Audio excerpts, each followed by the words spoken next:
In the last lesson, we talked about the financial issues that existed under the reign of Charles I.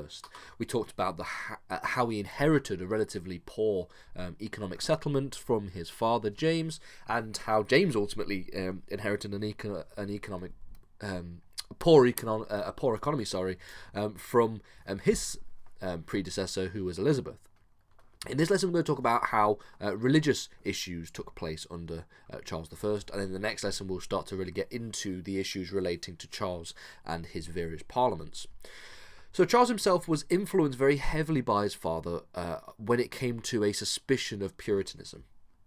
So don't forget, during this period, we have got the full swing of the Reformation.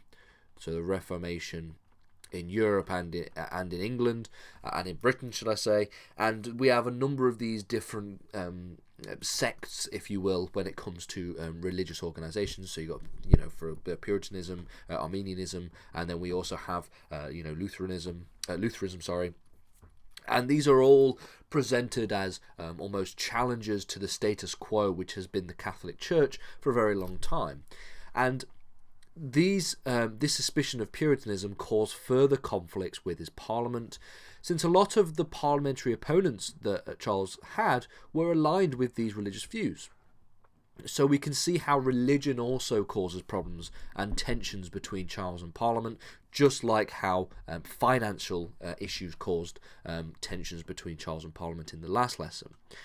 And specifically talking about religious sects like Arminianism, during the earlier stages of his reign, Charles consistently showed sympathies towards Arminianism and Catholicism.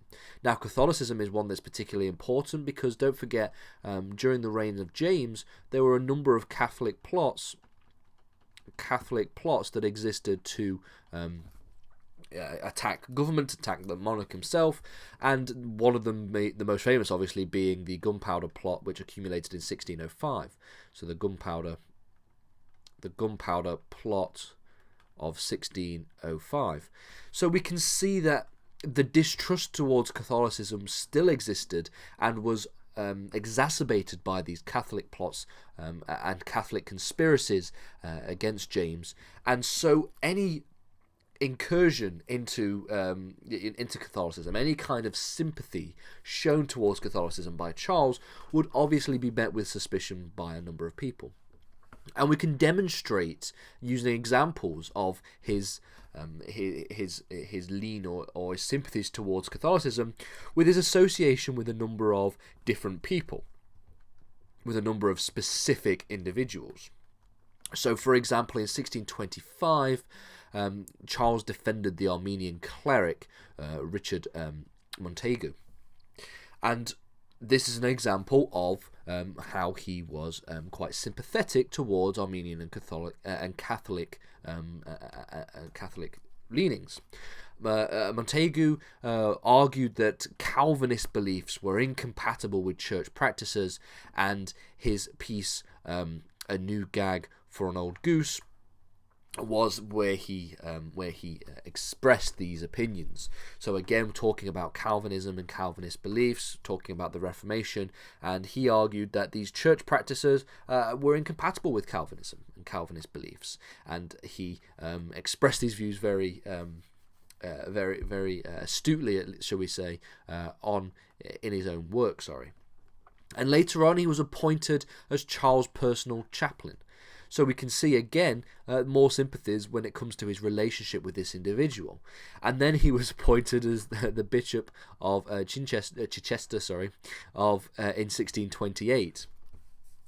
And so we have an example of the people who aligned themselves with Arminian beliefs being appointed and being promoted and being rewarded for this. And another royal chaplain, Roger Mainwaring, shall we say, Roger Mainwaring was appointed in 1626. Again, another royal chaplain who was a firm believer in royal absolutism. And this would ultimately cause conflicts with Parliament, because don't forget, at this period we have the growing strength of Parliament. The growing strength of Parliament. during this period.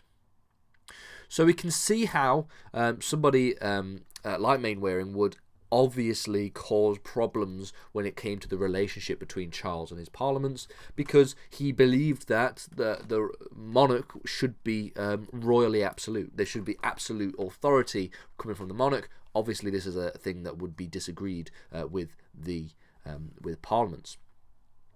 In trying to silence a number of Puritan critics, Charles issued a proclamation which forbade any religious discussion. And in 1627, the Archbishop of Canterbury, George Abbot, was suspended for refusing an Arminian sermon.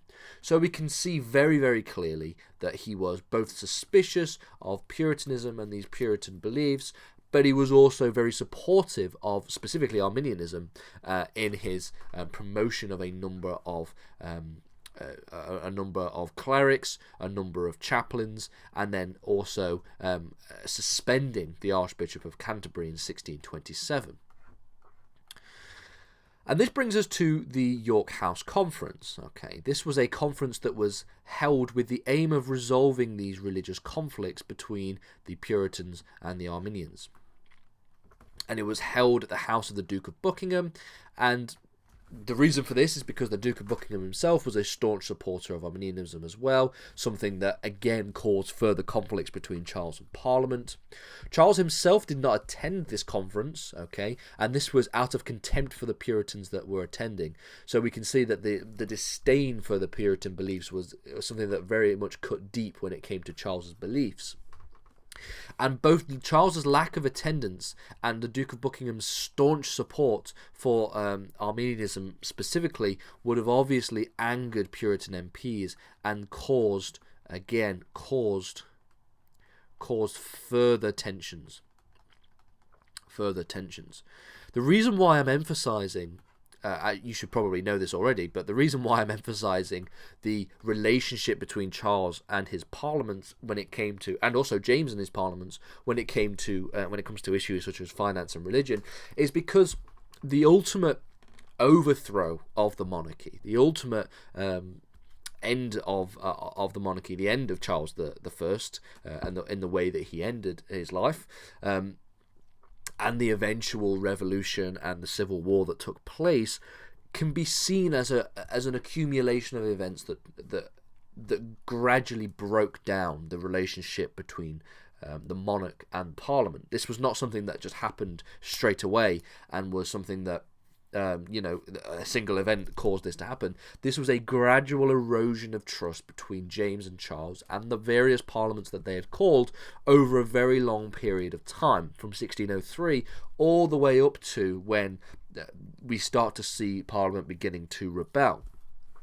And so it's important that we emphasize these different mishaps that took place during this period, which ultimately increased the tensions between Charles and Parliament.